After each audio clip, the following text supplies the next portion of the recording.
Now, back to PTR Radio. Spectacular group of men. You go find them, you throw your arms around them, you give them a big kiss on the mouth. This is PTR Radio.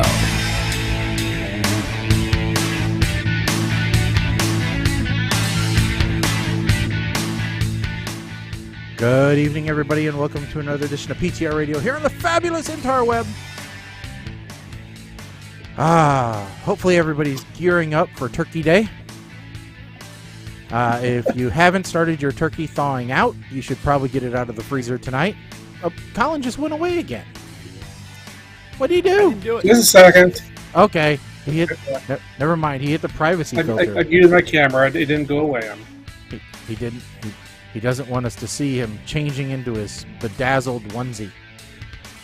So, you know, he's doing a costume change like Weird Al. Awesome.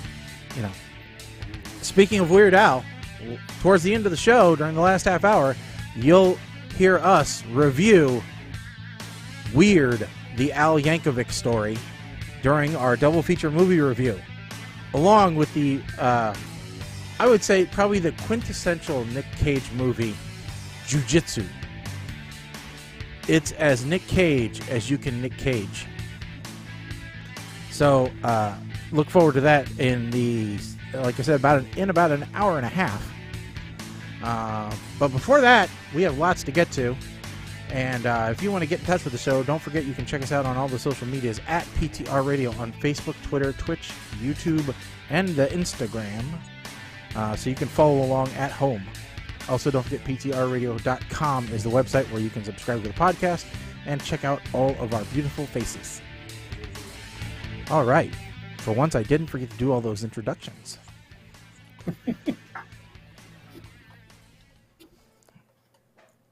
Okie dokie.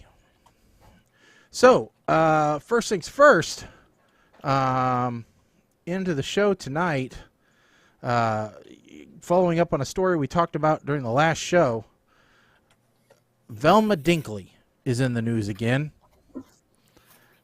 Why? What do you mean, why? Why is she in the news again, or why are we talking about this again? Why is she in the news again? Oh, I shared that link. Never mind. Yeah, you shared it, Mike. What do you mean, why? Why we're talking about this is because you put it on the white sheet. I forgot. I'm on vacation, so I've been drinking a lot. I'm not on vacation till Wednesday.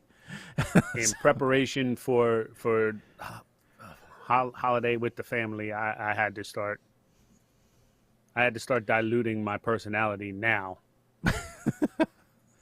You have to get your alcohol blood level correct, right? Yes. Basically. So, Linda Cardellini, is that how you say it? I don't know. But the woman who played Velma in the Scooby-Doo movies says that she approves of Velma being confirmed as gay in Scooby-Doo canon. No, I still disagree. I still strongly disagree.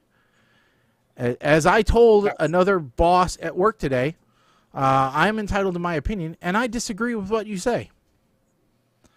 So for those who didn't see last time, I strongly disagree that there's such a thing as Scooby-Doo canon. There is Scooby-Doo canon, all right? You can't... I don't allow you to disagree with that. There definitely is Scooby-Doo canon.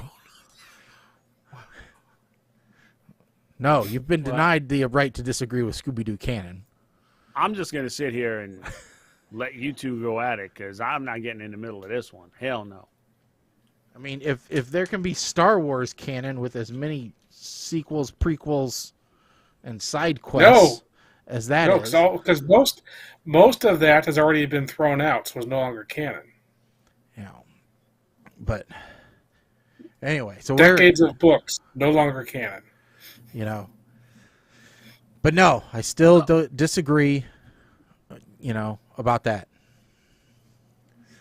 So, so moving right along. Hello, Teresa. I hope you're feeling better. Yep. Moving right along, talking in the same vein as movies, Mike, you noticed that there was a sequel that we were not aware of. Actually, it's not even a sequel. It's a it's a reuse of the same brand, I guess, as Colin pointed out. I am going to vehemently disagree with this and reject your idea of this alternate universe. It's the third book in the series, and I don't even read. I looked that up. So you don't even know how to read. Same character. No, Mike can Okay, read. Ryan, which one was this again? Not two.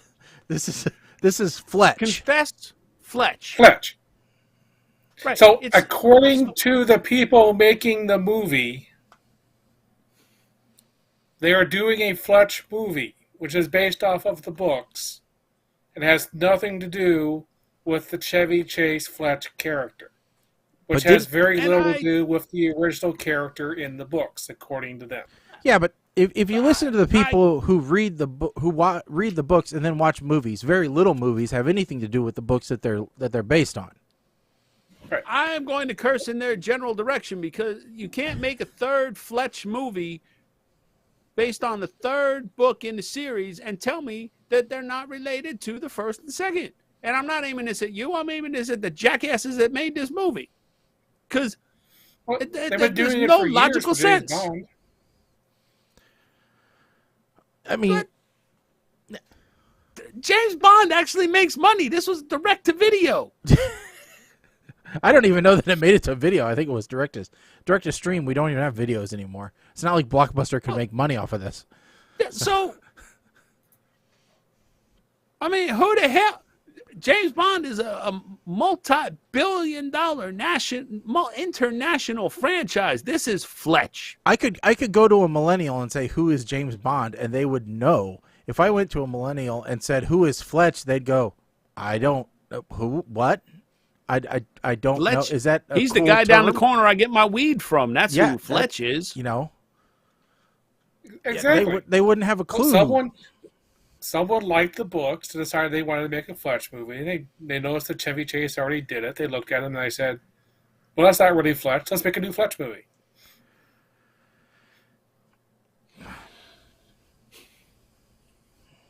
Nah. You know what would be really cool? If Fletch hooked up with Velma. That would kind of be that cool. would be cool. If there was a Fletch Scooby-Doo crossover and somehow That the would be Harlem cool. Globetrotters were involved. Yes. Get out of my head. Yes. If the Harlem Globetrotters were really jewel thieves and, you know. And they all got transported to Gilligan's Island. Yes. Yes. Via speed buggy. That would be. Yes. That would be. Wasn't there a boat version of Speed Buggy, or am I? Well, there was a whale killing brain version. cells here? There was a shark version of Scooby-Doo called Jabberjaw. I remember Jabberjaw. Yeah. But I don't remember if there was a boat version of Speed Buggy. Okay. This is the new fresh circle of hell. Frozen 3? Really? I'm in a... Man, listen, I'm driving along on Sirius XM, just a mainstream channel. They start playing Let It Go, and I damn near crashed my truck. There's no reason for it. For Let It None. Go? No. No, don't be... No, There is, but I don't know if you want to hear it. Money. Well, but there are story reasons to have a Frozen 3. Oh, because they needed someplace else to tie into Fletch. What? What was the reason? Elements. Because, you know, they were bringing in different elements, and there were still elements remaining. When did so they're crossing over? You have to have enough movies to get all the elements, and then you can form Captain Planet. I was supposed to say, when is Bruce Willis going to be involved?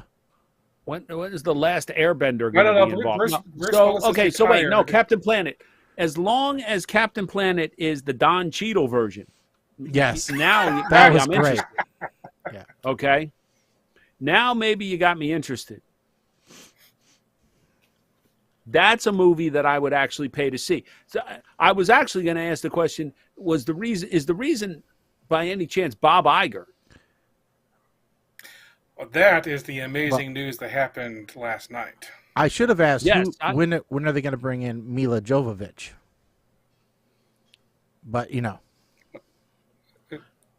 the fifth element. Lilu Dallas build snowman. Yeah, no. So, yeah, Colin, I saw that this morning. And I said, this is a joke, right? Is this like a Boris Johnson move where, okay, we couldn't find anybody better, so let's bring the other guy back? How did this happen? No, it's more like the David Tennant thing. It's like, okay, we screwed up. We need to reset things. Let's bring back the guy for a couple years who we know can actually do the job correctly, and then find the next one. So, the question is, do they know who the actual next CEO is going to be, or do they got to figure it out? That's the unknown there. But yeah, the lesson learned here is when you're trying to find someone to run the Walt Disney World Corporation, don't pick somebody whose background is consumer products. Because, the problem with Disney in general, everyone's always complaining about the merchandising, but don't go all the way and make the merchandising person in charge of the entire corporation. So here's my suggestion. I think Disney needs to take the NASCAR approach. See, NASCAR, when somebody retires from the head of the team, they get somebody who was like a driver or who came up through the ranks, like Hendrick Motorsports, huge NASCAR team, right? Jeff Gordon drove for them for years. Well, Jeff Gordon is now the vice president of Hendrick Motorsports, and Rick Hendrick, the owner, has said, when I retire, Jeff is taking over. So I think what they need to do is they need to start grooming Chris Pratt. Or maybe they're already grooming Kevin Feige. Am I saying that right, Feige? That's not bad. What about if they go on the Marvel side? Lukaku, whatever his name is. They would need to get him moved out. That's the problem. He's still making good Marvel movies. And for someone who they want to make the new CEO, they need to move them over to parks. Okay. Disney has this policy of whoever is eventually going to be CEO, they have to move them around to different parts of Disney so that they have experience on all the different pieces of Disney. Which makes sense. So that's what they did with Paycheck. He was originally in consumer products. Yes. Just we call him Paycheck instead of Chapek. He was originally in consumer products, and then they moved him over to Disney Parks for a couple years, where he pissed everybody off. But that's because he needed that experience before he could become CEO. And Kevin Feige, is it Feige? I thought it was Feige. We'll just call him Kevin. Anyway, Kev. He's too important to keeping the Marvel movie gravy train going for them to move him over.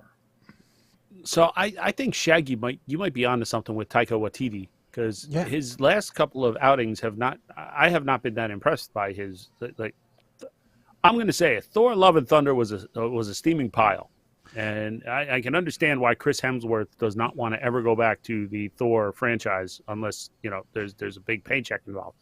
But he's the kind of guy that you can move him. His name sounds like a theme park, so you can move him to a different area, and the Marvel universe would probably do better. Yeah, I mean, he was good in Free Guy as an actor. So I have another suggestion since you kind of went there. I think Ryan Reynolds. Well, he do running everything. The marketing would be awesome. He's got the business sense. Yeah. What they need to do is just slide into his DMs and offer him Disney. And they should, because that's how he got the football team. Just think about how he's gonna, the marketing for this. Like, I'm going to say Instagram because, we don't know if how much longer Twitter's going to be here. Yeah. But he could just put something out on Instagram of Deadpool wearing Mickey ears. Mm-hmm. It's like, oh, yeah. Guess who's running the show now? Yeah, and exactly. there you go. Mm-hmm. He is running so many companies already. Why not? Yep. And truthfully, I don't know if any of them are failing. So he's doing something. No, they're doing. No, he made a huge bucket of money on aviation gin. So Not as much as Clooney, but he made a lot. I'm sure he's making good money with Mint Mobile, and he's got some other one now that I just saw an thing for it last night. Mountain Advertising. That's it. Which we can't afford to advertise on.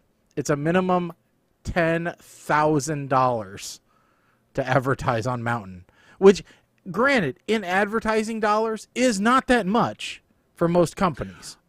So here's the thing. Like, we couldn't because we have no profitable product. Yeah. Right? However, I saw that, and my first thought was, I wonder what would happen if Butterstown did this. Oh, you guys, I didn't know. Okay, I'm officially impressed from Butterstown Advertising then. If they got $10K to throw around. It was a thought. Mm-hmm. I didn't say it was going to happen, but it was a thought. I was going to look into it because I would rather throw that, to streaming, advertising than a couple thousand on a billboard. Yeah. Right. Targeted streaming advertising. People are on their computers or their phones already, where they're going to go, oh, yeah, I do need a gift. Let me go click there. It's a thought. Mm-hmm. But I think 10K is a little high right now.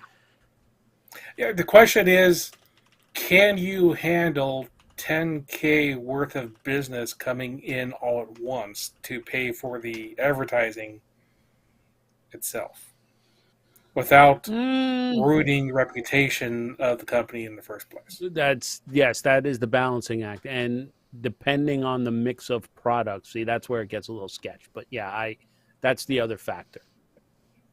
Yeah. Now, you don't want to tarnish the reputation in the process. Yeah. Now, there was a point, though, on the Ryan Reynolds thing that we can't pass up. Ryan Reynolds managed to do something that nobody has done in years. He got Rick Moranis to show up in something. Well, yeah, he got Rick to show up in a commercial. So he can go to the Disney board and say, how about Honey, I Shrunk the Audience? What is it? 4? And, I don't know. Yeah. Say, I managed to get Rick Moranis. I can have him do another Honey, I Shrunk movie. Well, Honey, I Shrunk the Grandkids. Rick said now that his kids were grown, he was ready to start getting back into movies again. But they were going to have to be good. So, Yep. But anyway, Here I thought you were going to say, yeah, he managed to do what nobody else could, and that's get Blake Lively, Hugh Jackman to say, okay, I'll be Wolverine one more time. Yeah. That too. You killed my character. I thought I was finally out of the loop here, but no, I'll come back one more. Mm-hmm. Okay. I can stop singing show tunes for a little bit. Speaking of advertising, I just happened to run across this link: 24 graphic design fails that are so bad they're literally just graphic. I thought we could spin through those kind of real quick because I think it would be kind of funny. So let me bring these up here real quick. So it's interesting because all right, so we'll go through because one of the things that Kim and I always say is fonts matter. Oh yeah, fonts matter. Yeah. And so let's see here, 18. All right, so here's one. That is a weird body shape on that woman. And here, I'll throw the link in chat so that you guys can see this a little closer. Yeah, what's going on with her? That's an area. odd torso. The arms are the bigger problem, I think. And yeah, those are like orangutan arms. Yeah, gorilla. Yeah, I was gonna say gorilla arms, but yeah, orangutan. That's yeah. Y'all ever watch what is it? King of Queens? No, I haven't. Okay. What about Big Bang Theory? Yes. Okay. Like the painting of Penny and Amy. Yes. That Amy gives Penny, and it's kind of this. That's what this is in the vein of. Yeah. Yeah. It just doesn't. Here's another one. How do you like that sign, Mike, where you said font matters? I don't even know what that says. I'm pretty sure that says Gababadiba. or Jlebisv. I don't know what that means. Fagapifi? Kafifi? I don't know. Kofife. Kafife. We found the origin, finally. I think it's supposed to say welcome, but but it's horrible. I don't know what it is. Yeah. Okay. Which is right, which is wrong. One person is okay, two people is okay, but it's a red okay. It depends on whether it's Christmas time or not. Valentine's Day. On Valentine's Day, two Yes. people in the lift is perfectly fine. Yes. That's not how you do this. You can't take part of a letter.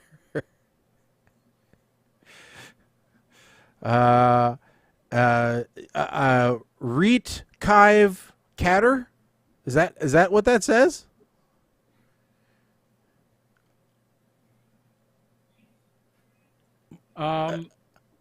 Eat. Create Ive Catter? Eat. Great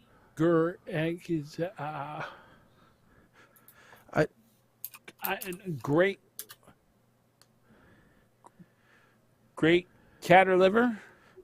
I don't know. It's really poor. Creative cater.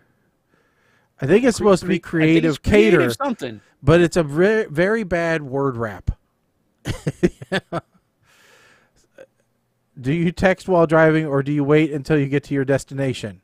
This is not how these graphs are supposed to work. You don't make the one with less respondents bigger than the one with more respondents. That's not how circles work. No, they.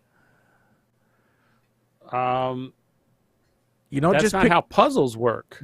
that's so. And yeah, let's just get together with coffee. No, that they don't fit together like that. No. That's just let's be cheap and only buy one puzzle piece graphic. Yeah. That's All right. exactly what it is. And here is bedding that looks like someone wet the bed, but it's really the Italian flag with then a silhouette of Italy and Sicily. Oh, yeah, okay. But it looks like somebody wet the bed. Okay, listen, if somebody wet the bed in that particular pattern, impressive. Because you got it on the pillow, up by you peed on your own head. Yeah. And on your feet. And what's worse is So this is a guest one, because this is like one of those fold out like chairs. Yeah, that's impressive. How about a welcome mat? Okay.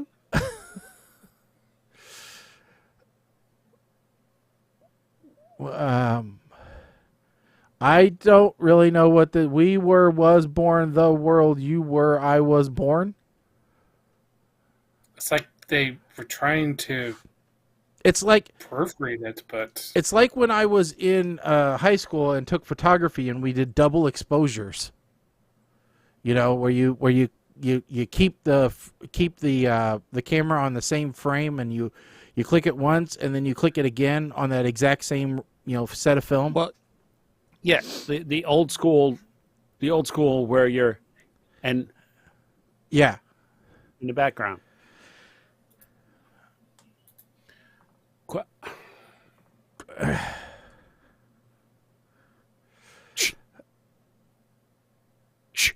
Have a Wednesday. All right. What is this? This is the Eiffel Tower and the Leaning Tower of Pisa on something that says Italy. Well, that looks like less of a design fail and more of a was printed on the wrong thing fail. B Or Una somebody Polo. just got some kind of pre-cut press punch thing that they were trying out on. Anyway. I guess the question is, what is this? Okay, so this is obviously supposed to be. Is that supposed to be a 5 or a 3? No, it's a 5. It's a very bad Are 5. you sure? Because it kind of looks like a 3. Oh, and by the way, the one before it, did you figure that one out? Bueno. No. Buena. Do not apologize for being yourself. Be unapologetically you. Oh, God, I thought it was a Spanish thing. Yeah, well, yeah, I of was trying course. to figure out what language it was. Oh, Give me a second, but that is horrible. Snack Mitch? Well, if you're not Mitch, I think you're in trouble.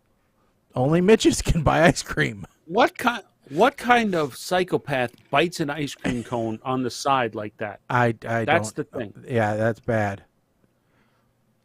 If somebody listen, if you go and get ice cream with somebody, and instead of licking the ice cream cone, they just bite it from the side, run. That's a serial killer move right there. Okay, just run. So, the next one is a mug where someone thought that Louisiana looked like an O. If anything, it looks like another L. Yeah. Be who yourself chose to be. That doesn't. No, that doesn't make any sense. What the hell is that?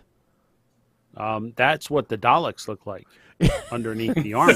It's actually it's a logo for a plastic surgeon. C3K. If I went to a plastic surgeon and their logo was a cyclops and a gigantic pair of lips with a knife, I don't think I would go there. Maybe that's Mike Wazowski sonogram. Either was that, in the womb. or if you want to be a minion. My bike on a button. This is why you don't put red on red, people. And then a nude man showing his butt crack lifting a box. Nude man. No. Or This is a the gorilla. elephant man. With a single arm. Think outside the box, and they're playing tic-tac-toe. Wait, hold on. Yeah. Let's just stop for a second. Uh-huh. Because think outside the box. So you had to put the X on the outside there. You got 2 other 3 in a rows here. Yeah. Maybe if you put the O up top, it would make sense. This is just rubbing it in. That you've already full-blown won. cheating. Well, the design is fine. There's nothing wrong with the design. He already won The idea twice. of having like a tic-tac-toe board where it was like it was a nobody won, and you're like, but I'm gonna put one more X out there. I thought outside the box and I won. Yeah, but you already won. Yeah. Well, Twice. That's what Mike was saying. You already won twice. Yeah, I know. I'm just saying. My point was, I like the actual design. If the design was done correctly, then I think the design itself is a good idea. Yes. It encourages people to cheat. eye exam clock. No, not my. No, it's obviously from a designed to go into a eye optometrist office. Yeah, which is fine. That's But home is where we are together. Okay, I had to. Yeah. Took me a minute. Oh, I missed an E. I thought it was doctor, home is where to get her. No, where we are. But my point is actually that design is fine, but it has a very, very small clientele. And then an emoji thing that looks like a depressed middle-aged man. Okay, No. that one's not nearly as funny. No, because I've seen way too many animated Japanese kids programs that have faces look just like that. Yep. But all right, so those are, but speaking of lists, because we love a good list here, and we're going to get into movies a little bit later, but I think that maybe now would be a great time to talk about movies that were not successful at the box office but are beloved now. What do you guys think? Because we love to hate these lists. I have not gone through this list, but I'm going to tell you all right now. If FDR American Badass is on here, I swear to God. Number 1, FDR American Badass. No, it's not on this list. No, but I think number 1 is just as bad. It's a Wonderful Life.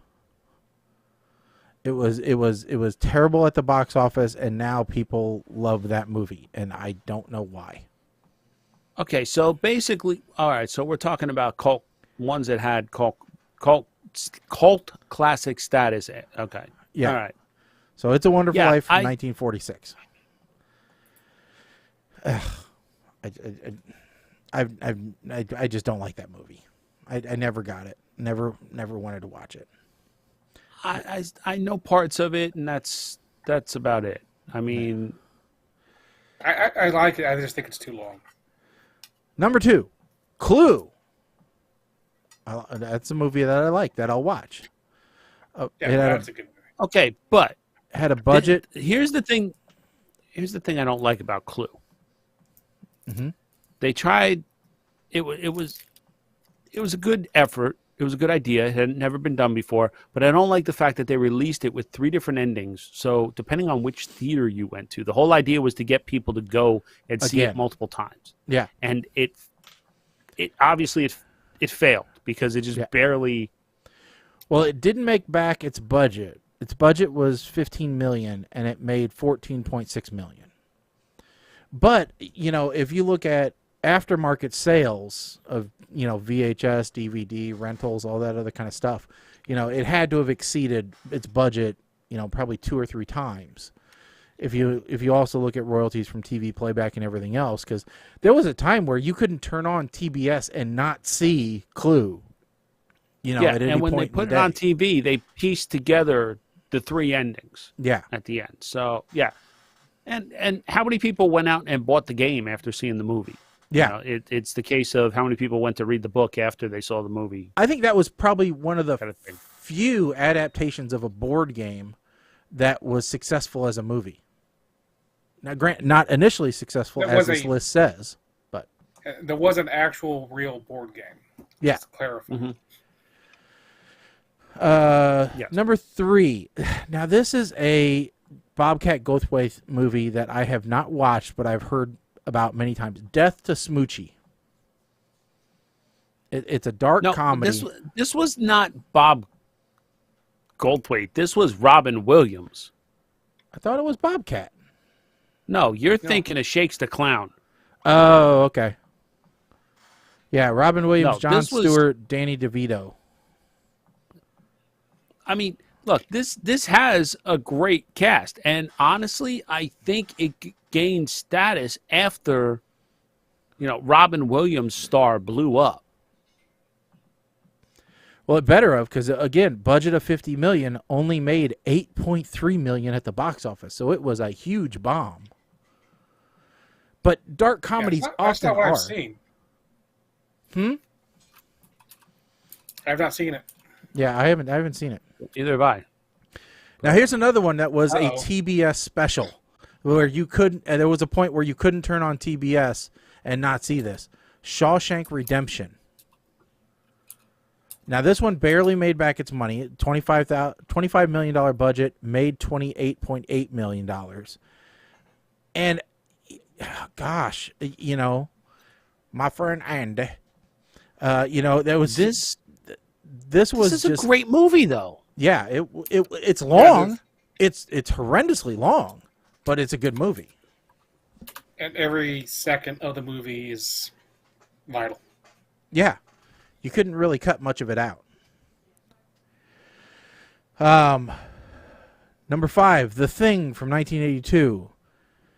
$15 million to make, 19.6 at the box office. One that I haven't seen.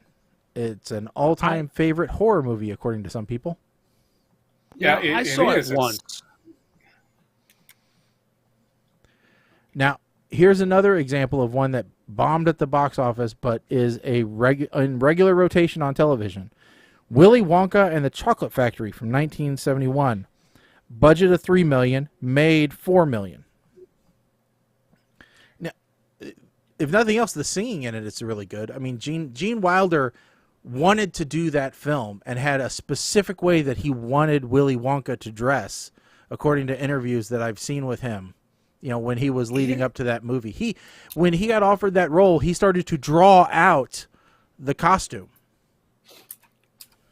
Here's something that I find that actually fascinates me, that visually, for its time.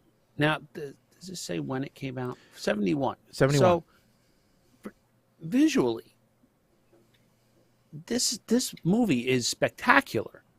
Yeah, the set design for and that era, everything. right? And they made it for $3 million. Which in 1971, what is? Let me look at. You're It going was to shot in adjust for German. inflation. Yeah, Oh, okay. The Vergnügen German engineering is apparent on set. $1 in 1971 is worth approximately $7.36 today. Okay, so 736 times 3 million is $22 million. I don't think you could make that movie for $22 million today. No. Well, what was the What was the Charlie budget and the for, Chocolate Factory? Yeah. I mean, they had $1 million just for squirrels on that movie. So it cost $150 million to make Charlie and the Chocolate Factory, Good Lord. and that was in 2005. And it wasn't nearly as good, in my opinion. Yeah, I mean, there was no, you get nothing. There was no nothing. Now, here's one. I believe my daughter likes this one. Matilda from 1996. I don't think I've ever seen this movie. It was definitely slated towards girls. I think that is a very It's Danny DeVito and Rhea Perlman. specific movie. Yeah. It was like the Pippi Longstocking of the 90s. Yeah, I think for women who were about the age of Matilda when Matilda was out, that is a very important movie to them. Yeah, so like your oldest sister, Colin, probably liked Matilda. Younger. Younger sister, okay. Yeah, probably was a big Matilda fan. They're probably both Matilda fans, but I think more so McKenna. Number 8. Now this one I've not seen. Master and Commander: The Far Side of the World. It had way too many words in it for me. Okay. If there's too many words in the title, I'm just going to skip right by. I'm going to flat out say this is one of my favorite movies. It's an extremely good movie. I think, though, it made as much money as it needed to make. Well, it cost $135 million to make. It made 212. I wouldn't say that's underperforming at the box office. No, You can make. I think that is exactly how much money that kind of movie would make at the box office. I mean, it won an Academy Award for Best Picture, or it was nominated for Best Picture and Best Director. So it was obviously a pretty cerebral movie, I would say. It's not an action adventure flick, I don't think. So here's the weird part. Like, if you read this, okay, it recouped its budget. It was nominated for 10 Academy Awards. Yeah. It didn't win any of them because it was competing against Lord of the Rings: Return of the King. And why did it? And they say its box office wasn't so good. Well, Pirates came out just before this, so it kind of everybody's palate was already saturated for sea adventures, naval movies, right? But it was also competing against Elf at the box office. So this thing had a whole bunch of strikes against it. So it makes perfect sense that this movie got traction when it was released out after. Now, fantastic movie. If you've never seen it, fantastic movie. I would highly recommend it. Yeah. Now here's another one. This one is 100%. We're fighting. The cult category.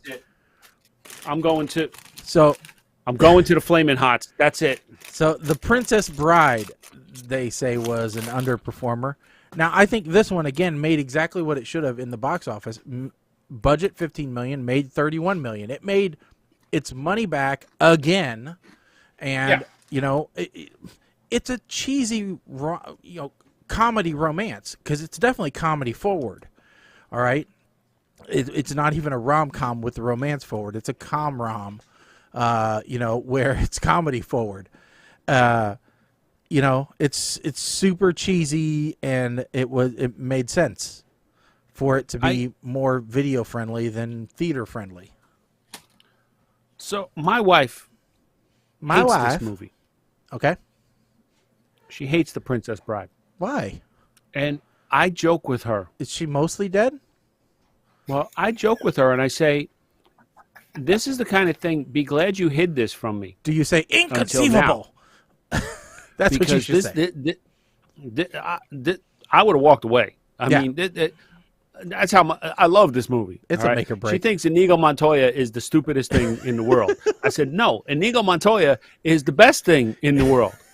Yes. You killed my father, prepared to die. Yeah. Oh, my daughter loves this movie. And it's a fun watch. Don't get me wrong. I like it.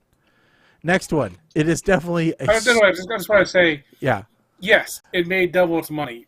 The reason it's on this list is because The Princess Bride over years has become such a important movie that no matter what its original box office was, unless it made like Titanic-sized numbers, it was always going to be on this list.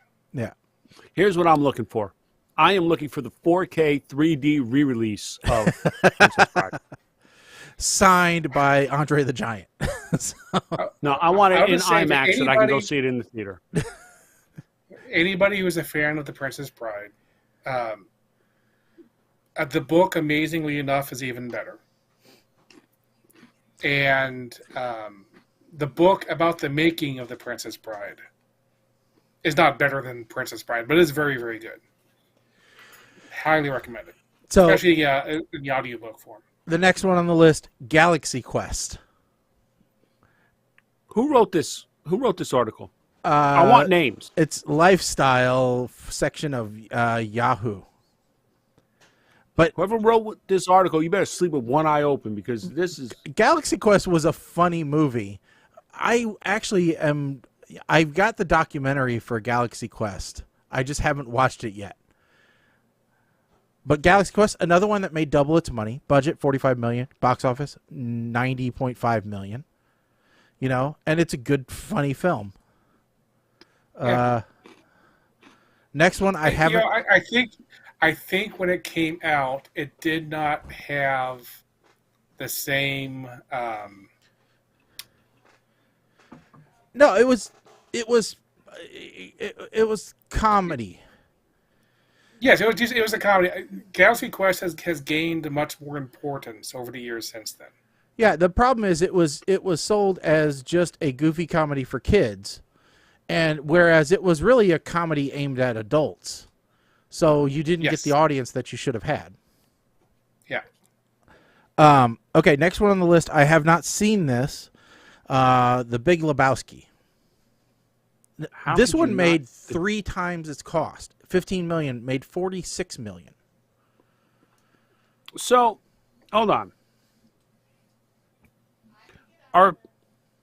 Is this basically Reddit users who are putting this together? Is that what these user names underneath each of these are? Because then I know who I have to go hunt down. Yeah, those are. I heard Twitter. It didn't do yeah, so, the Reddit. Yeah, Reddit are the ones who provided the comments. Okay, so Master and Commander, very detailed, very thought out, very fact based. Mm-hmm. This one. So I heard it didn't do so well in theaters, but that's just like my opinion, man. No, it's not even his opinion. It's something he learned. He heard. Yeah, The Big Lebowski, when it came out in theaters, was immediately talked about. This was not something that people discovered later. So I'm the dude. Come on. I mean, it's a Coen Brothers movie. Any Coen Brothers movie is not. I mean, it's going to be a great movie. It's going to be made for not that much, and it's going to have,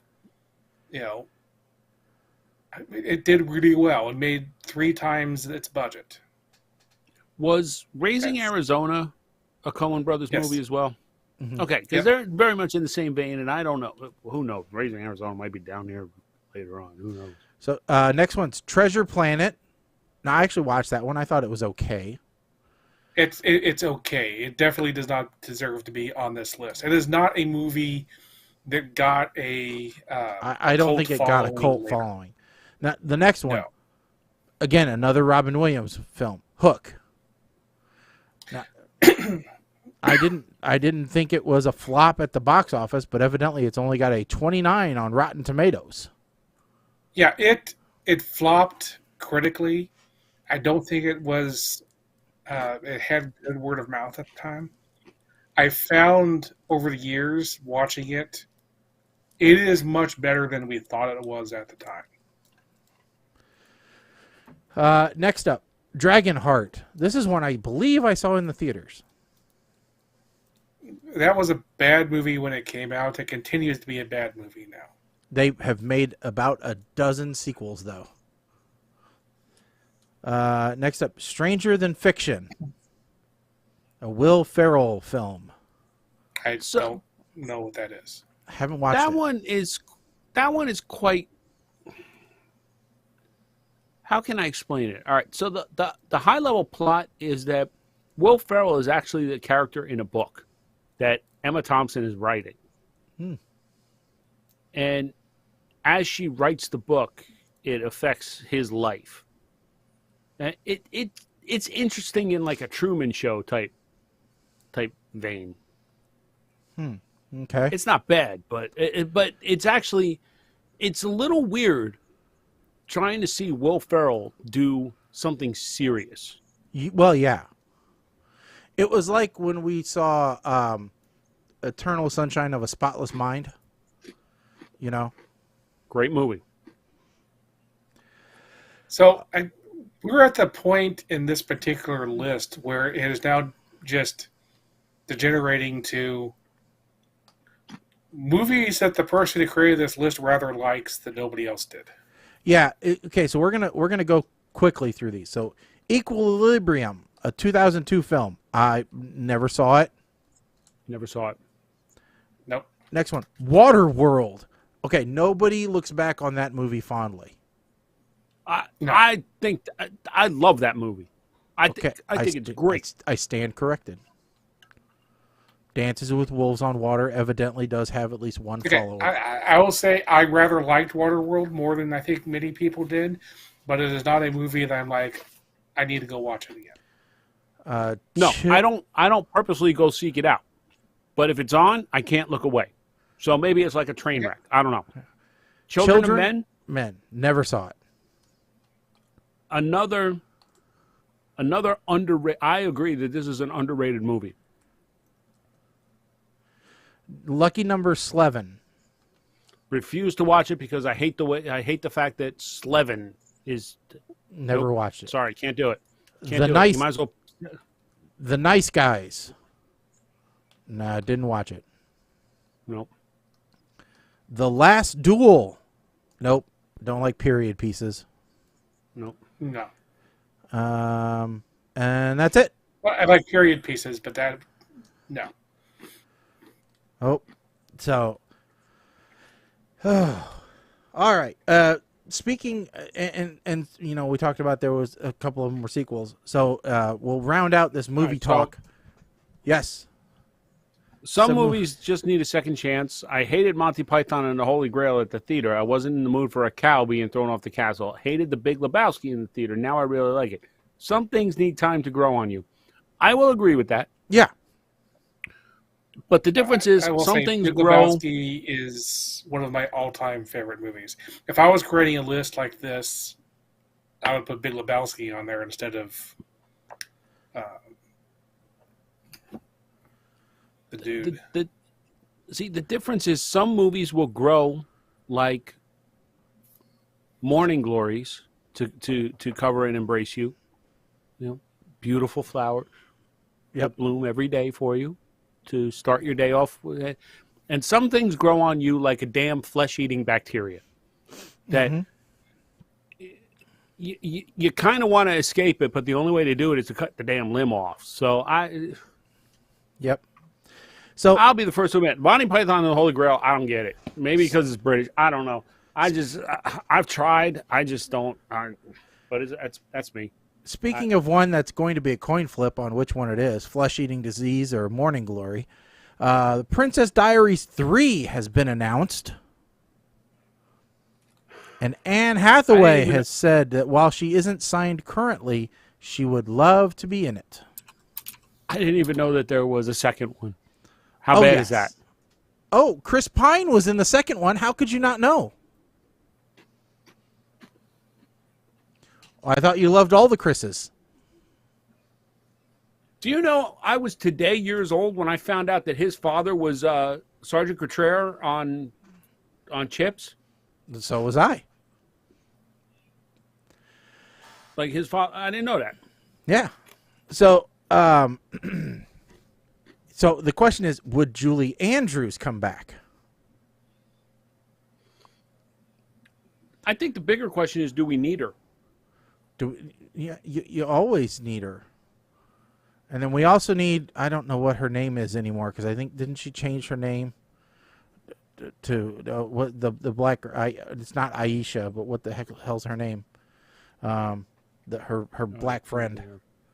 But yeah. Raven Simone. That's it. That was her Simone? name. I think she changed her name though. No, she's still. But yeah, so there's a question: is Chris Pine and her?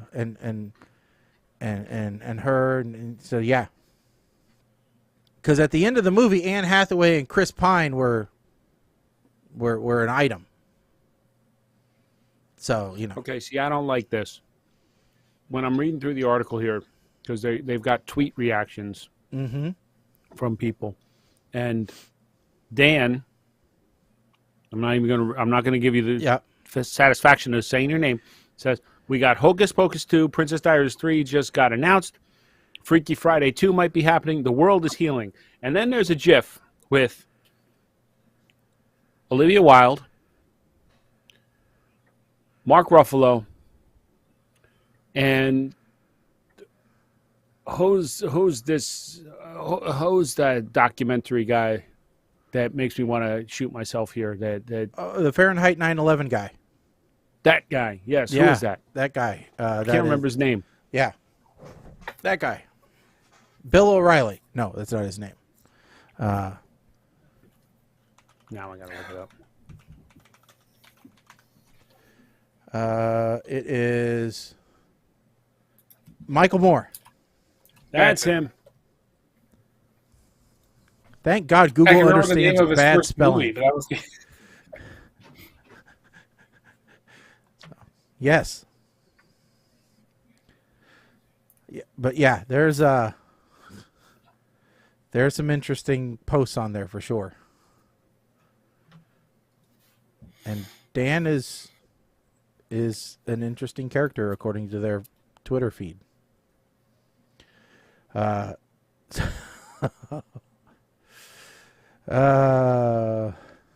Lord, something just happened upstairs. I don't know what.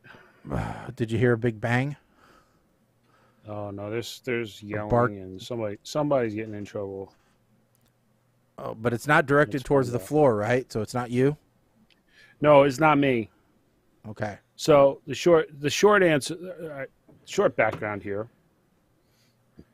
For those of you who may be following my Facebook or Twitter feed or may have followed the discussion, is we introduced a ginger cat from outside named Marmalade. The cat that just started coming around.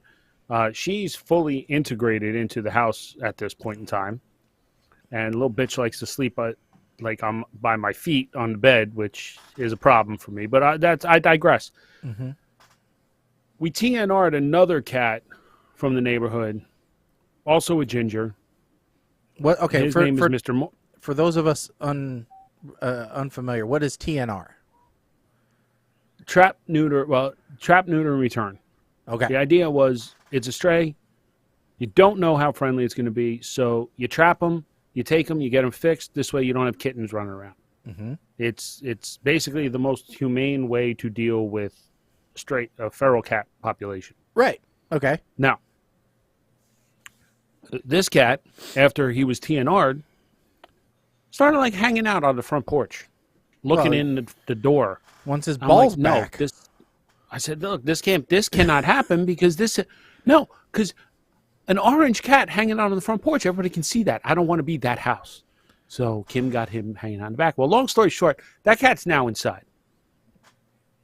And I believe somebody may have gone after him or vice versa, and that's what was going on upstairs. There was some commotion related to that.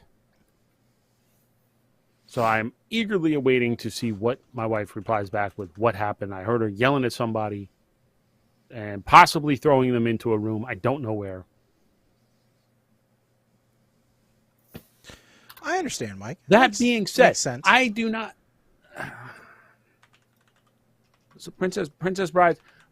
Anne Hathaway makes the movie. All right. So here's my point. If you get Anne Hathaway back, then you got a chance, right? She's the main central character in the story. The rest you could possibly figure out a way to work around it. Mm-hmm. Maybe not. I don't know. Yeah, I mean, you maybe they can get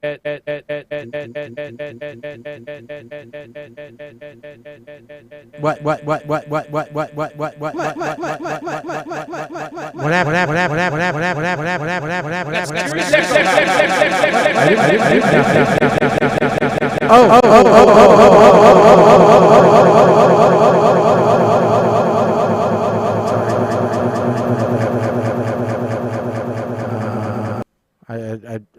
close window.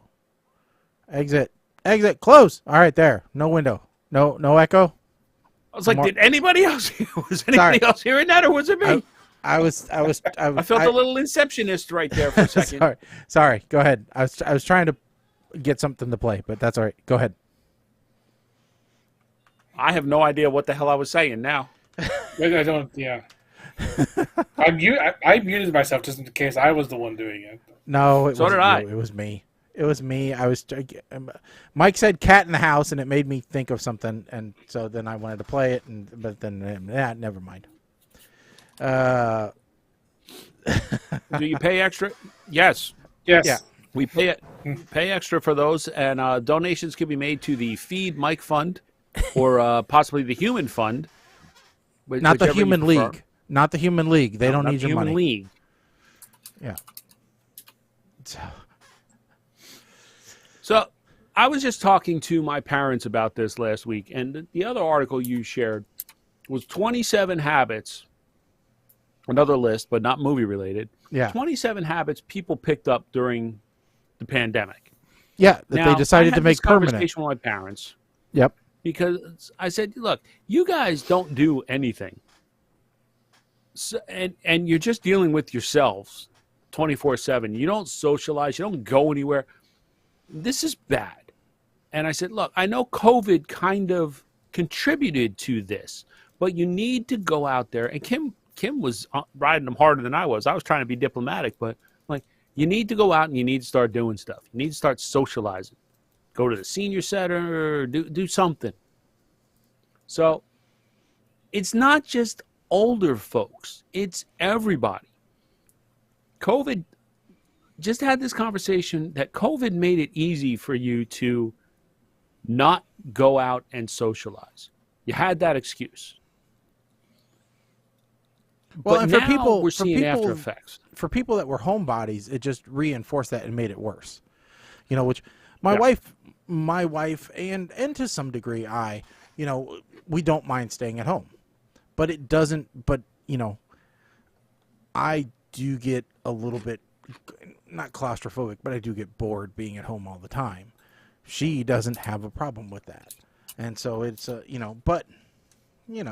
it's here nor there. But See, we got out the other night because I volunteered at the church and we did a veterans thing. So I figure as long as we get out every couple weeks or so, that's blow the dust off. That's what you need to do. But Yeah, I mean, see, we don't like, have kids or anything, so we don't have a huge excuse to go out. But and I want to go out and socialize with friends or just go out and socialize. I would love to just go out and hang out at the bar and see, strike up conversations with people. But we just don't. And a lot of our friends, I've kind of given up trying to get some of my friends to go out because you can only ask so many times before you're like, well, you know what, ball's in your court. Go ahead. Yeah. So. Well, and depending upon your friends, some may have kids or they're at a different stage in their life than you guys are. So, it gets, trust me, I understand because I had my daughter early in life, and then I married a woman who was older than I am. So her kids were older, when we got together. So we were the people that didn't have kids. So we were ready to, we were cool with, hey, let's go out to dinner or let's go watch a movie or whatever. But at that time, all my friends were out there having babies in the world.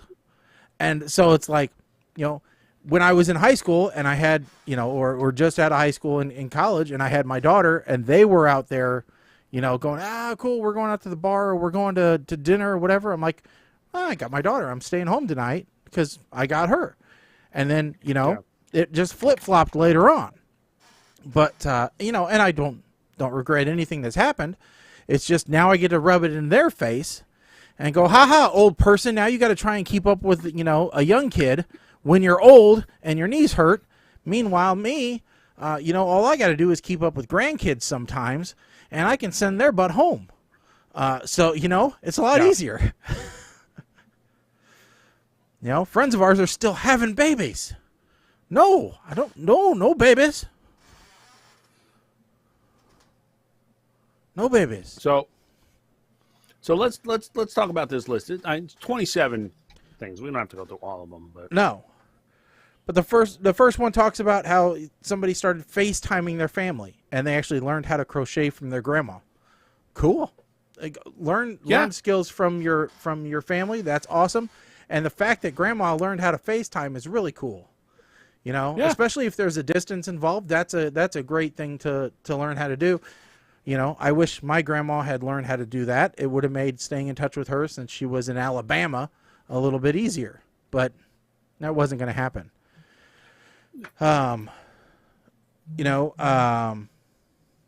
Somebody else. So go ahead. So here's the one. Not a good habit. I stay in a lot more. I used to go out to eat, go to stores, just walk around, sometimes just go for a... Now I don't do any of that. Haven't been in a restaurant. So this is what I'm talking about. This is somebody who, well, for whatever reason, and I'm not going to I'm not going to knock the reasons.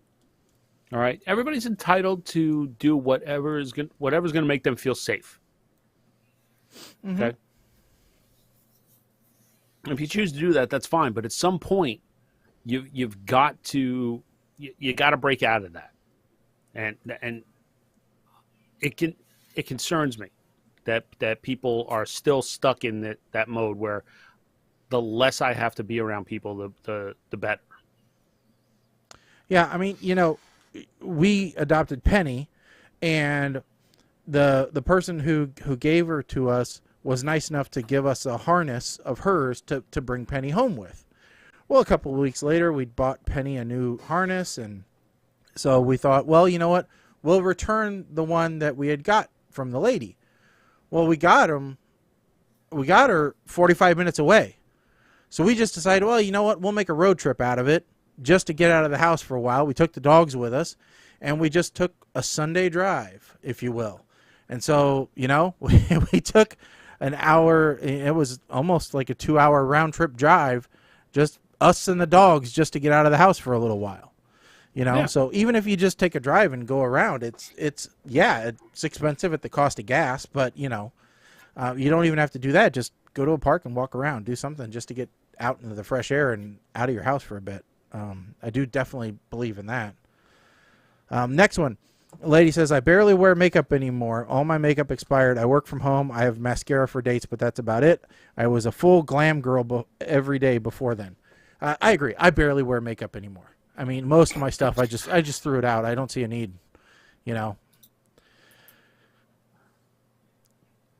But I agree. Used to shake people's hands pretty often. Now I haven't shaken a hand in years. It's funny. I know which guys on my hockey club on Friday nights, like after the games, that I can shake hands with, that I can give a full-on bro hug, and the ones that I just got a fist bump. Yeah. I mean, if somebody shakes fine. my hand, I don't take offense to it. If somebody wants a fist bump, I don't care. A bro hug, it's going to depend on who you are, but it's cool. I get it. Eating out at restaurants during non-busy times. My husband and I are in our 30s and will only eat out for lunch at 11 and dinner at 4. Boy, they're really taking the early birds, aren't they? After that, it's too crowded in Germany. Also, my husband still prefers to go out and run errands by himself, so we aren't around crowds too much. We have 2 kids under 5. Well, trust me, you don't want to shop with 2 kids under 5 with you anyway. I don't care whether this was before the corona or after. It's a horrible thing. He's faster at it, and we don't have to deal with the struggles of getting everyone dressed out of the house nearly as often. We also still mask up during flu, RSV season, and if any of us gets a cold. All right, so my wife kind of has this rule. There's a couple of things to unpack here. my wife kind of has this rule that, if we go to the store early in the day where there aren't a lot of people, then we don't wear a mask. But if we end up going to the store during the middle of like the rush or the parking lot's packed, then we wear a mask in the store. Because it's a likelihood of you running into somebody else. And I'm cool with that. It makes her happier. It makes her more comfortable. Yeah. And that's I don't care one way or the other. But if the person I'm with is going to be, is going to be more comfortable that way, then that's what I'll do. And I don't have a problem with it. And when we go into the store, it's about 50-50, usually. So yeah, I as long as you're getting out. Now, like I said, I agree not taking the kids into the store because I don't want your kids in the store either. Keep your kids at home. Yes. I mean, if you're going out to eat with your kids, yes, go really early so that you're not there when I am. Yeah, thank you. That's a public service. But no, okay, but eating. Okay, the lunch part, whatever. But the dinner at 4, dude, early bird specials, because there's a problem with eating early and saving money, okay? All right? But yeah, the kids, so when it comes to restaurants, some of y'all may not be old enough to remember this, but they used to have smoking and non-smoking sections in the restaurants, right? They should have children and no children sections in the restaurants now. Some of them actually do have this. It's called the restaurant area and the bar area. Oh, and they should have an over 65 area. Well, Yeah. over 65, you're. I want to go to that area. I want to go to the elderly area. So you want the quiet time area? Yeah, I want the quiet area. Where they don't turn the TVs up as loud, they don't have the music blaring, and everybody talks at a reasonable volume and they don't yell. Because I hate restaurants that are loud. It's funny you say that. So after my hockey games on Friday nights, we get done at midnight. So half of the guys go to this one bar called the Parkview Inn, and it's a Colombian bar and restaurant. Now they go there because the kitchen stays open until like closing, so they can go and they can eat afterwards.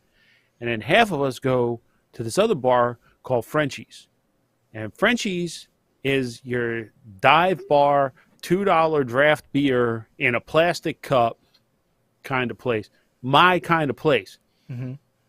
One of the guys said something this past week. Like, he normally goes to Parkview. Well, Parkview burned down. They just opened back up. He said, I'm going to start going back there. I said, okay, fine. He said, but I like it here because we can talk to each other after the game because there's nothing going on. Mm-hmm. The other place, they got the they got that music going like real loud. Yeah. So you can't talk. Yeah. So that's why we don't go to Texas Roadhouse, because it is so goddamn loud. Now you just touched on it, because tomorrow night we're going out to dinner with a couple that we haven't seen in a while, right? And we're going to Texas Roadhouse. And I'm like, this is either going to be a blessing or a curse. Like, are we actually going to be able to talk while we're there? I don't know. I don't like going anywhere with a tin roof, because it just bounces and amplifies. So that just shows how old I am.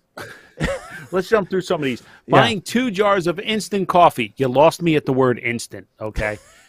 I understand stocking up on stuff sometimes. Like, yes, I still have that emergency case of paper towels sitting in my garage. What about toilet paper, Mike? Have you kept up on toilet paper? Kept up on toilet paper, kept up on the wet wipes, just in case. Always got a backup. But instant coffee, you should be ashamed of yourself. Mm-hmm. Next one, not wearing a bra unless I absolutely have to. You know what? I have relatives that I feel the did same that way before coronavirus. I feel the same way. Unless it specifically says on the invitation that I have to wear a bra, I will not wear one. Yeah, no. I mean, you may see my nipples if it's cold, but I'm not going to wear one just on principle. Not necessarily habit, but I had to do online schooling during COVID, and now when I register for classes, I actively look for online asynchronous ones because they are a lot easier for me. Some people love online classes, some people hate them. It just depends. Can someone, for our listeners' sake, please define asynchronous? It means that you can do them whenever you want. Synchronous means that you have to do them in a particular order, but I think asynchronous... And you're waiting. Yeah, and you're waiting for the next class. So I kind of thought it was like live versus pre-recorded lecture. I think that I think this is like pre-recorded lectures that you can just click your way through as fast as you want, versus one's released every week. Okay. Yeah. It's a bad use of the term. Yeah. Wearing only pajamas at home. I come home after work and shower, and then it's relaxation time. I usually change my clothes slightly when I get home anyway. I at least change shirts.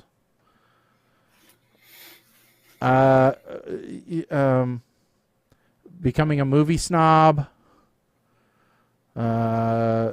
Keeping your circle small. Okay. Keeping the circle small, I kind of get that. Like, there are only certain people that we invite over versus people will go meet. Oh, here's one. I don't touch public door handles with my bare hands anymore. I always use a napkin or the sleeve of my shirt. Same goes for buttons and elevators. Okay, now this may be controversial, but I see these people exiting the bathroom all the time that we have to have a trash can outside the bathroom door so that people can open the bathroom door and then throw away their paper towel. Now, I guess I don't understand that. Here's what I don't like these, that they've installed these things on the doors in some of these stores. The foot thing? You can use your foot. Yeah. I've seen people damn near kill themselves trying to use this thing. Like they're hopping. Like just okay, give listen, us the handicap button. That's all we need. Okay. Can I use them? Yes. Do I? No. All right. I am from the generation that this right here was my tissue half the time. Yeah. Okay? I'll touch a damn door handle. Exactly. I will do this. If it's like a really skeevy place where I think I might get hepatitis. I do the one finger pull. You know, I do the one finger thing. That foot thing? Are you that? I'm not Mr. Miyagi. No, that's asking for a personal injury lawsuit right there, okay? Jackie Childs is hanging outside those. Yeah, I don't like doing the foot thing, but my usual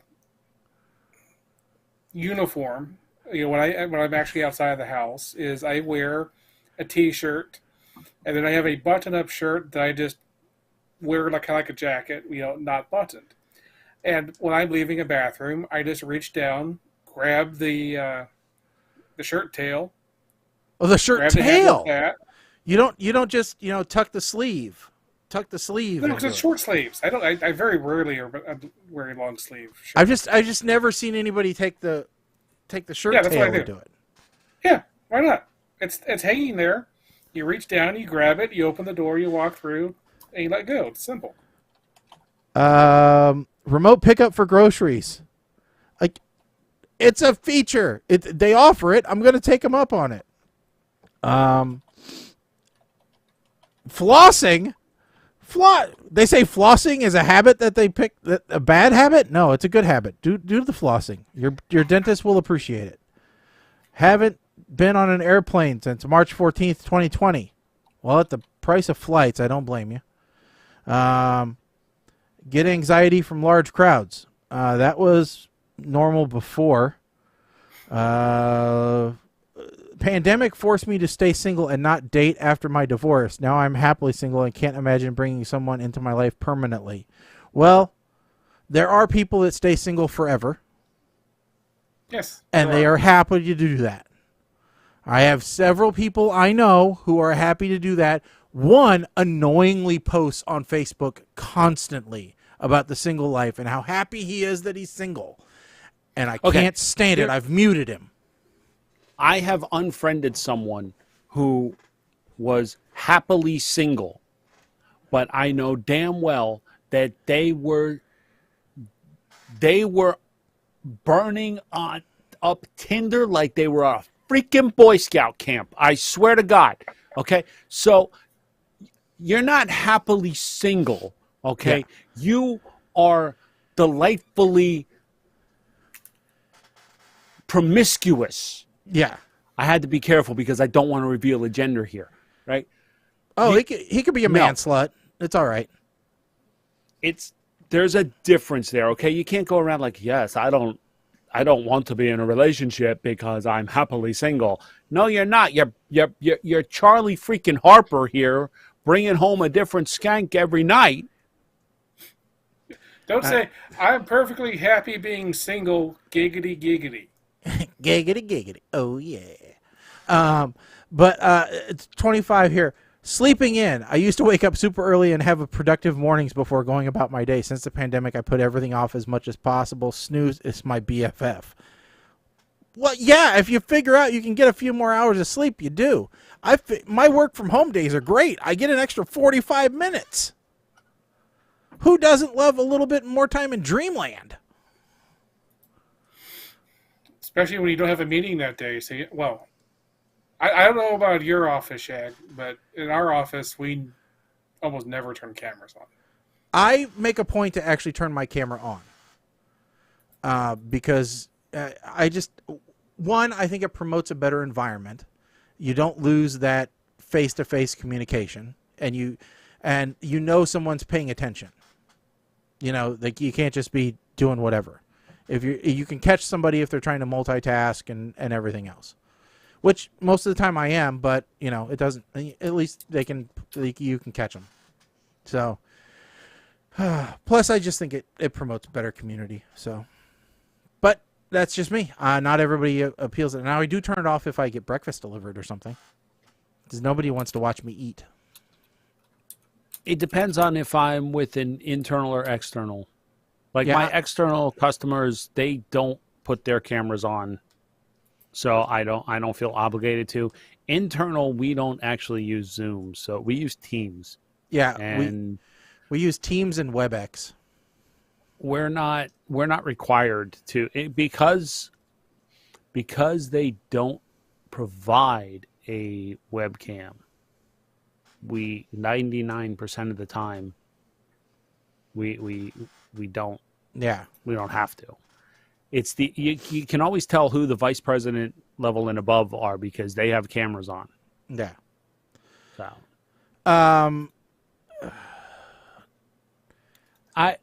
So I got a bidet. I need to investigate this. I need to possibly next time they show up on Woot, I may need to get one of these.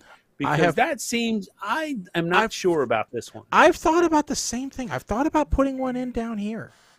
Because this is my bathroom down here. Even though it's only a half bath, this is my throne. Okay? I am pretty much the only one that uses it, apart from if company comes over.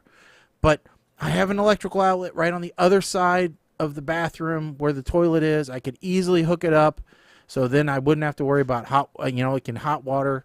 And I've been thinking about it, and the good ones are expensive. That's the only thing, is you're going to pay like $300-400 for a good one. Yeah, if you can deal with cold, then you can put in No, I don't want cold water shot up my butt. No, warm. Yeah, that works. And then I want to blow dried. If it comes with a curling iron, I may want that too. So,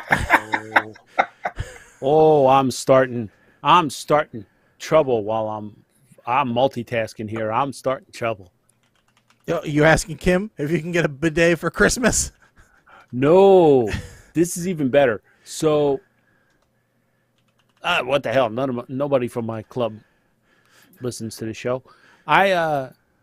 So my hockey club, my Friday night hockey club it's the 50th anniversary of the club. So they're getting new jerseys this year. Mm-hmm. And the decision was made that they're going to go through me for the jerseys.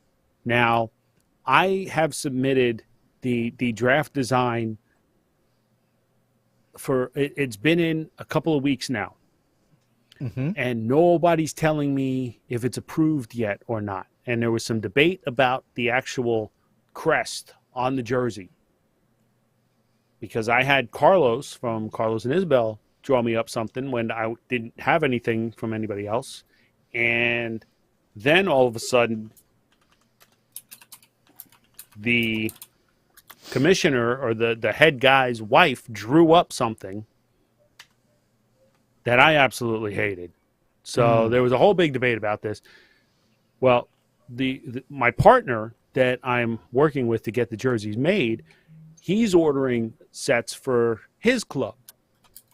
So I'm messaging him back and forth, and it popped up, and I said, so do you think I could do just my set of the concept jerseys so I could start wearing them and kind of pissing people off? And he said, yeah, absolutely, you could order them. Okay, let's do it. So, yeah. Screw them. People are gonna be mad. They're like, that's a jersey. Where's mine? Well, hey, talk to the hand. Oh God, I get so brave when I drink tequila.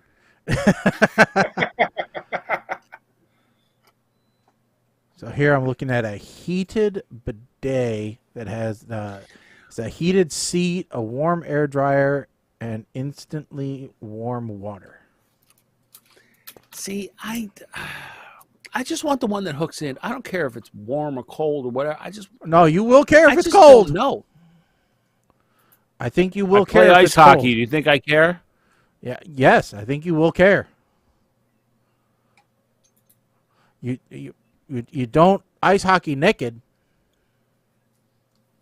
No, I don't. But I mean, unless you're in that kind of a league. I don't know what kind of a league you're in. It's not that cold. I don't want to run a hot water line. You don't have to. You toilet. can get the kind with the electric heater in it. I don't want to run. I don't have an outlet that close to my toilet. Well, you need that for the blower anyway.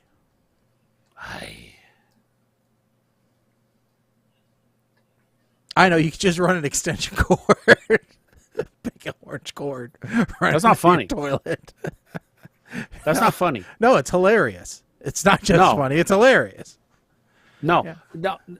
You see my eyes start twitching here, okay? Because you talk about extension cords, and it's getting to Christmas decorating time. So that means I got to get the two, not one, the two totes of extension cords and adapters and timers and stuff. I don't need the timers anymore. I don't want to hear it about. Let me see here. Because, see, listen, I don't need the timers anymore because now all of the outlets that Christmas lights at my house get plugged into are all smart outlets. So now I just have to set them up. I set everything via the app. So everything turns on at once. It's no longer standing outside and manually adjusting timers and all of this crap. It's all app control. All right, so let's see here. Let's see if I can add this because I want to show you what my see if it'll show up here. Oh, there it is. Okay. So let me I won't be able to hear you, but I'm going to take you out to the beginning of Christmas Central in the basement here. So I'll really? Yeah, I will. I have mobile camera now. So let's see here. So instead of slate, we'll go down here. So see, now you can see. Oh wait, mute your main mic. Oh, okay. Can you hear me on that? Okay, great. Yeah. All right. Okay. But I won't be able to hear you because I don't have any headphones. But so here. Oh, this is. We're gonna get sick here. Oh, okay.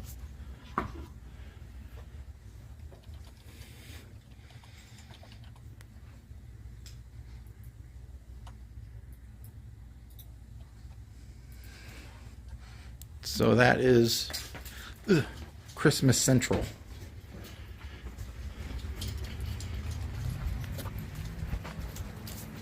Okay. I thought we were going to get more like outdoor type thing. Uh-oh. What? No, I'm back. Yeah, you're back, but the PTZ camera didn't follow you. Oh, no, it didn't follow me back. Get over here. So anyway, yeah, that's You have bugles on your desk. No, I don't have bugles. What are Hold on. what's the red bag? What's the red bag? Red bag? I don't have any red By bag. your phone. Oh, those are Fritos. Oh, okay. Well, I saw the corner. I was close. Yeah, you're close. Good, yeah. Close enough. But that, Yeah, so now I have a mobile camera. Now all I need is mobile headphones, and then it'll be a little easier. I just stuck a link in. It's called, I don't know if you've heard of Tushy, but it seems to be well-liked. It's another name for your backside. It's a bidet attachment that does not replace your existing seat. So, but anyway, so that is the Christmas village that is going on at my house right now. Very nice. No, it's not nice. It's missing several key features. My wife has a train station. Okay, and what's at a train station? Tracks. And what are next to tracks? The wrong side of the tracks. And what's on the wrong side of the tracks? Mobile homes, Walmarts, Dollar Generals, bums, trailer courts. She has none of those things. And I keep telling her, I'm like, no, you need these things. Because if you have tracks, then I'm like, you have all these mansions and all these highfalutin places. Where are the maids going to live? Where are the beggars on the street? You don't have anybody asking for $1. There's no hobo towns. There's no cardboard villages.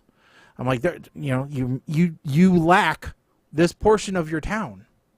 And she goes, well, it's a quaint Victorian village. I'm like, they had those back then. I'm like, where's the leper colony at? Where is the person in stocks? That person needs to be there. Where's the lady with the with the scarlet letter? The town whore. They existed. You can't just whitewash that part of history. She just looks at me and shakes her head and says, men die first. She just mutters it under her breath. I'm like, huh? Men die first, yeah. So we should go to the movie review before I say something. Yeah. Oh.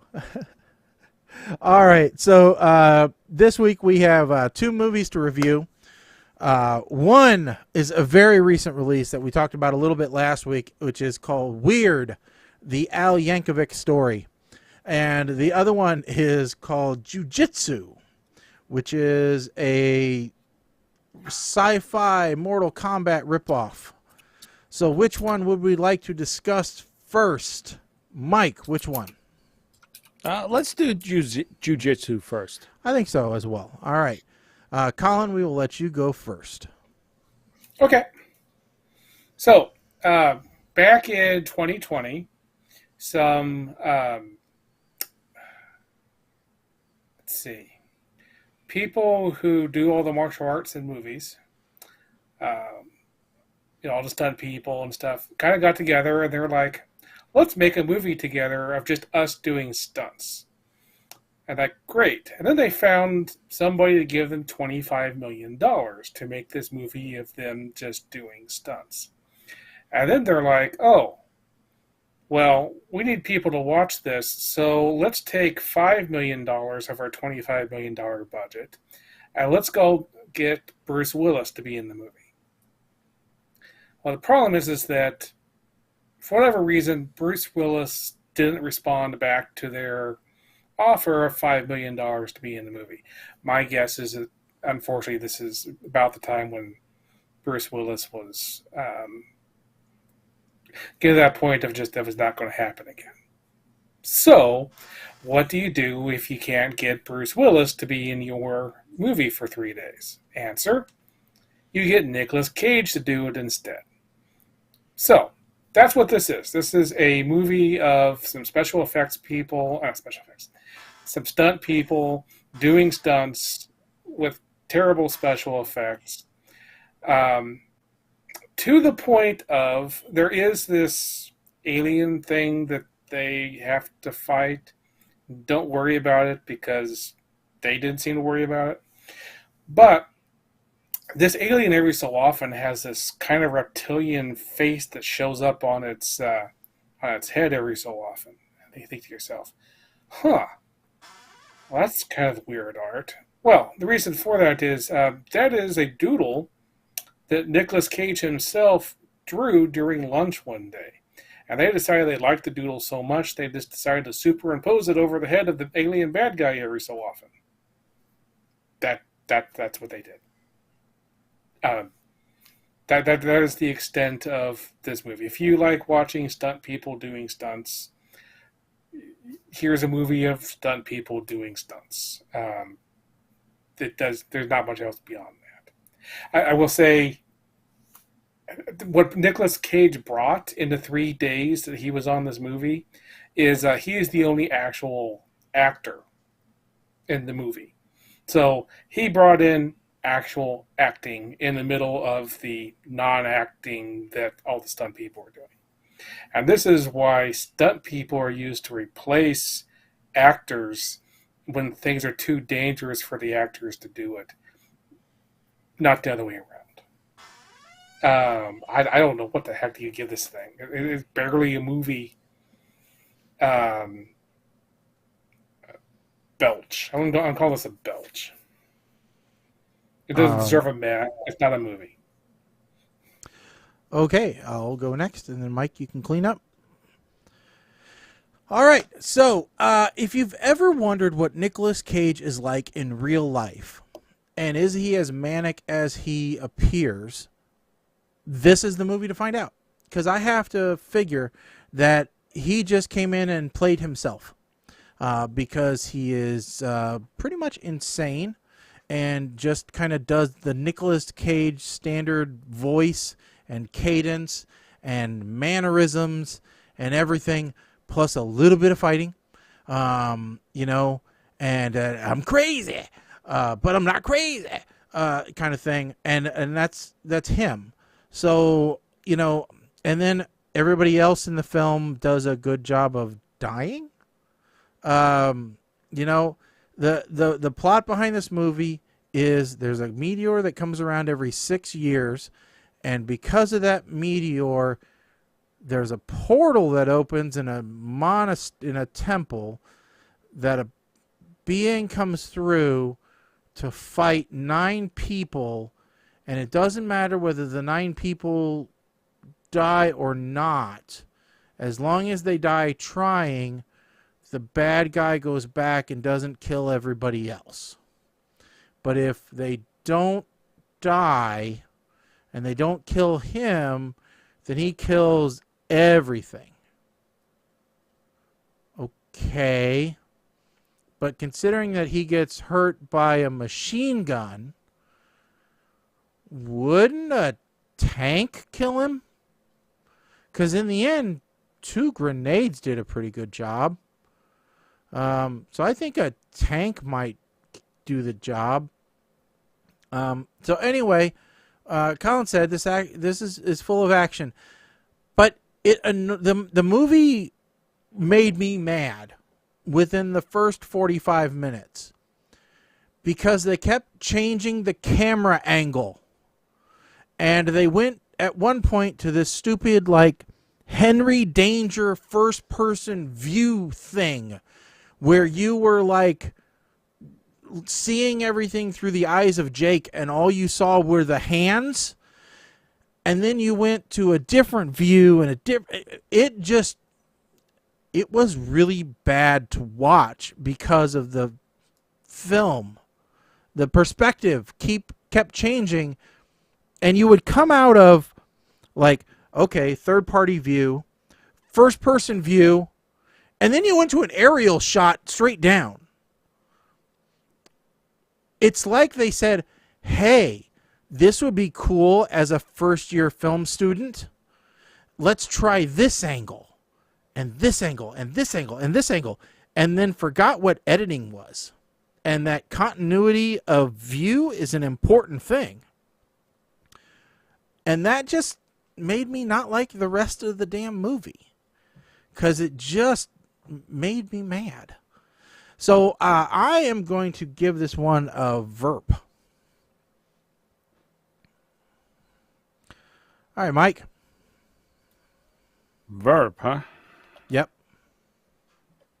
All right. Let's see. So, my exact words when deciding to watch this instead of Weird first. Well, I haven't hated myself today yet. And how long are these opening credits? All right. 5 minutes? Yeah, that's entirely too long. Nicolas Cage is the dollar store Raiden in this flick.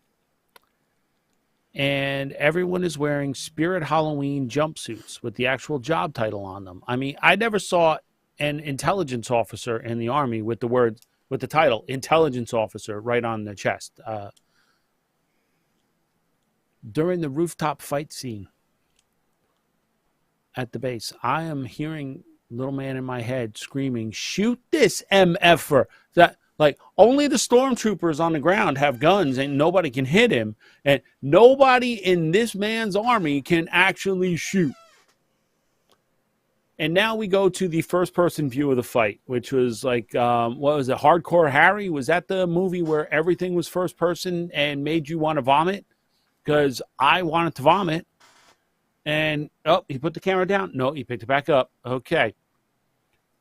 The Predator joins the fight, but the Predator can be detected with Geiger counters that look like pistols. And, because it's not the Predator, it's the Guyver.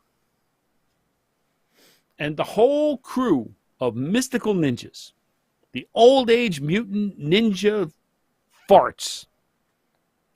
I'm starting to hate every single one of them. I mean, this movie is barely keeping my attention at this point, even with the artistic genius that is Nicolas Cage.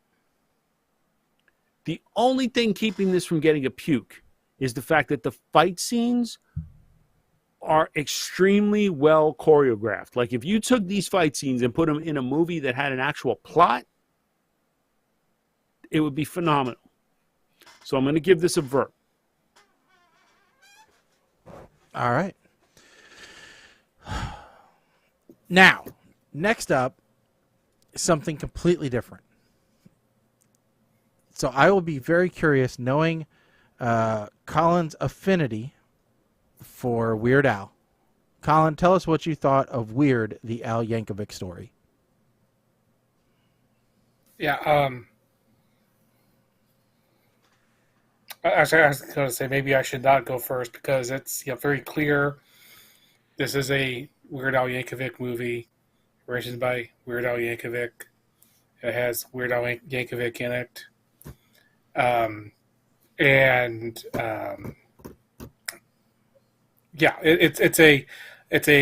it's a movie making fun of other biopic movies, and it rips into every single thing that these kinds of the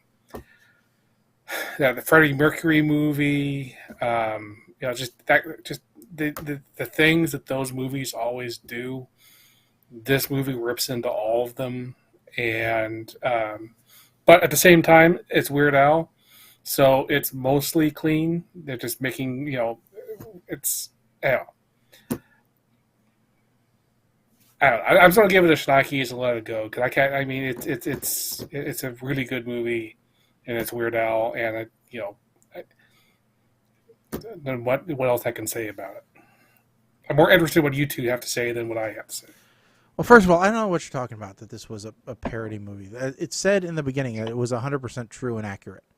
And it's just a shame that Weird Al died, I believe it said in 1986. And that we are just now getting a documentary about his life. So his love affair with Madonna was fast and vigorous, and it's just a shame that she decided to take on Pablo Escobar's drug cartel as her own after Al took the time to rescue her after her abduction by him. This tells the life and story of Weird Al from a young child, who did get his start on the accordion by a door-to-door accordion salesman, who did record his first album in a bathroom, who was mentored by Dr. Demento, and who rose to stardom with funny songs. And I think that it was very entertaining. And I know from interviews that Weird Al and Daniel Radcliffe did that it was definitely a great passion project for both of them, and that Weird Al got the opportunity to re-record some of his older hits for this, and really enjoyed the project, even though it had started as a Funny or Die video. he was happy that he could remake all this. So yeah, really, I enjoyed it. I thought it was great, and the ending is perfect for this movie. So if you haven't seen it, it's on the Roku channel. It's completely free to watch. I definitely recommend it, and I'm going to give this a Schneikes as well, just because it was so well done. All right, so now we are moving on to, oh look, it's Mr. Shathid is here to give us his review, evidently.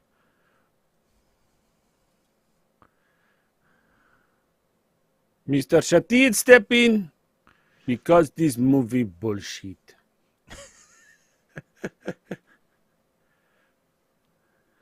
Quote from movie: "It would be best for all of us if you stop being who you are and doing the things you love." What in the actual F is advice is this? As soon as Mr. Shathid see Funny or Die production, expectation lower by half. See, Funny or Die is the Mike Ellis of the internet funny site. Used to be funny, now not so much. Such an inside Shadow comment. of former self. Mr. Shathid want to know where the hell these kids get all this recording equipment. Probably same place all kids from Glee get them costumes and props in high school. No one have jobs. Everyone have sequins. Movies start to feel like third grade Little League. Everyone who show up get to play small part. Participation trophies for everyone. Now, Mr. Shathid get very annoyed at bad lip sync job. Mr. Shathid see better lip sync from Dwayne "The Rock" Johnson on Lip Sync Battle singing a Taylor Swift song. Someone will say lip sync bad because making fun of self intentionally as part of movie. Mr. Shathid say bullshit, annoying as hell. Now, we at restaurant scene after Weird Al stop Madonna. They need food and try to play off as Michael Jackson make parody of Weird Al song instead of Weird Al making parody of Michael Jackson song. At this point, Mr. Shathid look out window and see Fonzie jumping water skis over shark and realize this movie not our cup of vodka. Remind you, Mr. Shathid live in area not by ocean. Still see Fonzie jumping shark out window. Mm-hmm. Mr. Shathid say this bullshit. Mr. Shathid tap out on movie so as not to offend people who fans of Weird Al. Mr. Shathid love Weird Al. Mr. Shathid love Harry Potter child who grown up now. Mr. Shatir hate this movie. Mr. Shatir understand why movie free to watch for everyone. Mr. Shatir know this movie will not make back budget. Might drive people to Fire TV instead of Roku in protest. Oh, I don't know if it's possible to see if it made any money. I really don't. I can tell you. You can what? The You can tell us? number of I can tell Roku you how much it subscribers go up. It only took $8 million to make, so it's not an expensive movie. 8 million and 18 days to shoot. Yeah, so it was a really simple movie. Mr. Jiu-jitsu Shite took 5 takes weeks shits longer and than 25 this.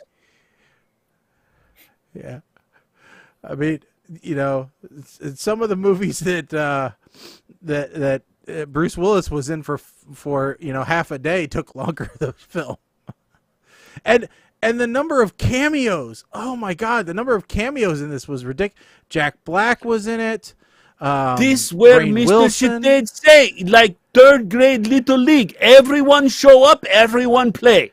You know, Regardless of how much you suck, still play.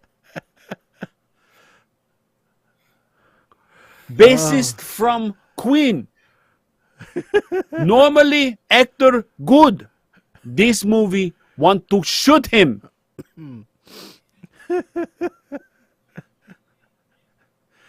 Thomas Lennon, the accordion salesman, he's been in a bunch of stuff. Yeah. Oh. He's also very good friends with Weird Al. That's why he was there. Oh yeah. And can Rainn Wilson please stop being in movies? I'm sorry, it's Waterfall Rainn Wilson now. He officially changed his name to help bring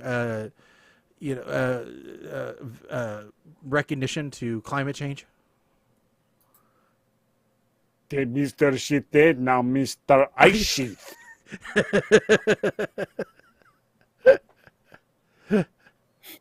No more iceberg, now must be Mr. Iceberg Sheeted.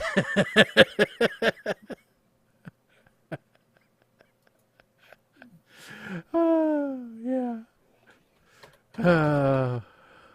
Mr. Sheeted already been told that one movie picked for next week. Yeah?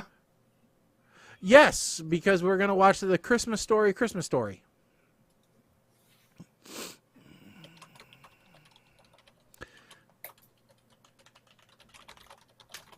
So we only need to do one pick. At least have 41. 41. 22.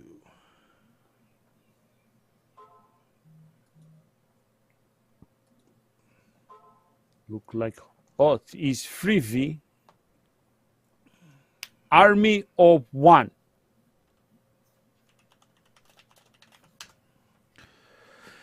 Oh, I think I know that one. Is that the one where Don't know. Hot Yeah. chicks drive truck.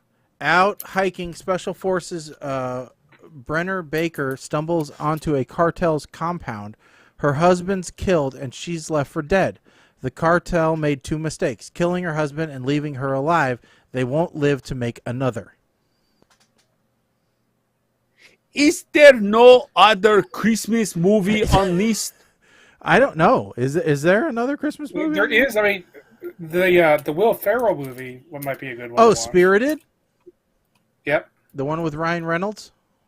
That's on Apple. That's on Apple TV Plus, but I happen to know another place where it's at. There is YouTube movie on Sheet. Christmas Story. I think it's in Dutch. Story. Mr. Shit did speak Dutch. Jargen, Durkin, Shergen, Durgen. Yeah, I think it's in Dutch. Let me check though. Is dubbed. Yeah, no, I'm not reading a movie, or I'm not. No. I don't want to listen to. We did Ad that lib sync. twice. Yeah. Okay. Taking off sheet so Yeah. no confused later.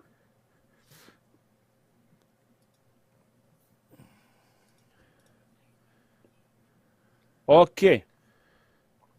Is why Jaws 2 or Jaws the Revenge not on here? That Christmas movie. Well, we already watched Santa Jaws.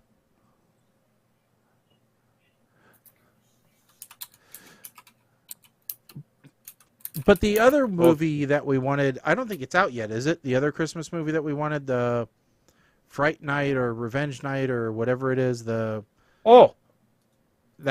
with Hopper, Violent Night. Yeah. He played Russian in Black Widow movie. Releases December 2nd. Oof. And next show, the 5th. Yeah, we won't be able to watch that, so we'll have to put that on the following one. Is okay. No Hallmark movie. Fine. You want a Hallmark movie? I'll give you a Hallmark movie. Mr. Chitate will kill you. There's only one Hallmark movie I watch, and that's the Patrick Stewart Christmas Carol. That's not a Hallmark movie. It is. No, Christmas in Handcuffs or Holiday in Handcuffs. So if you watch the credits at the end of the Patrick Stewart, it says copyright Hallmark. They sold it to TNT, so it only ever shows on TNT, but it was actually made by Hallmark. What this shit? Hold on. I know, we could watch Anna and the Apocalypse again, Mike.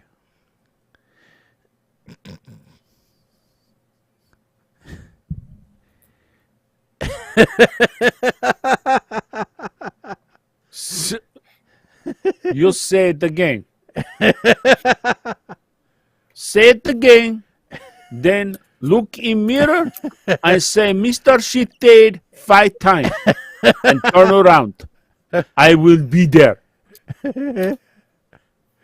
Oh.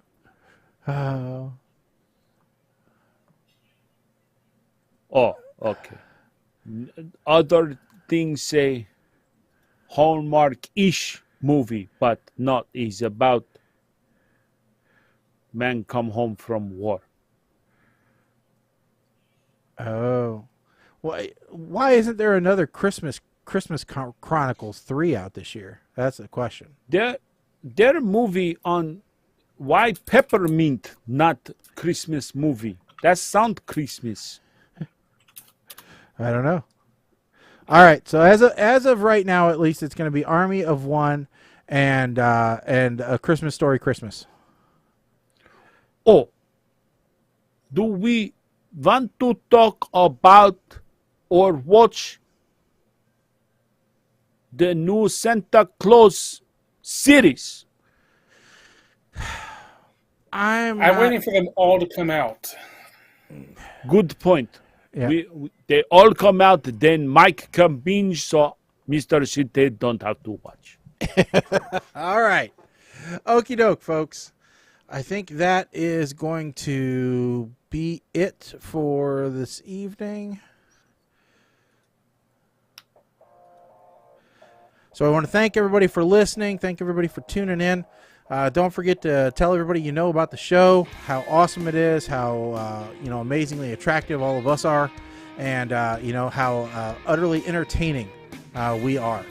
So don't forget, the only way that we spread the show and grow the show is through you spreading the word.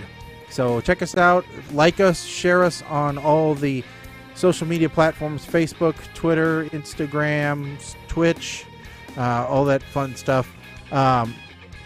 Twitter, as long as it's going to be around, you might as well get our name out on it. You never know. It could be gone tomorrow. All it takes is one bug because they fired all of their programmers. Otherwise, we'll be back in Did we say we were going to do 2 weeks and be back on the 5th, or did we say that was the one where we were going to be back on the 6th? No, it's let's see. Yeah. It's the 20th. Okay, So, all right. So we will be one after that. Okay, so we will be back on December 5th. So we hope that you all tune in then and check us out. So otherwise, we'll look forward to seeing all of you then. So with that said, I'm Shaggy. I'm Colin. But fuck you. I'm Mr. Shite. Stick a fork in this, folks. We are done. Later. It's getting funky. This M16 ain't no game.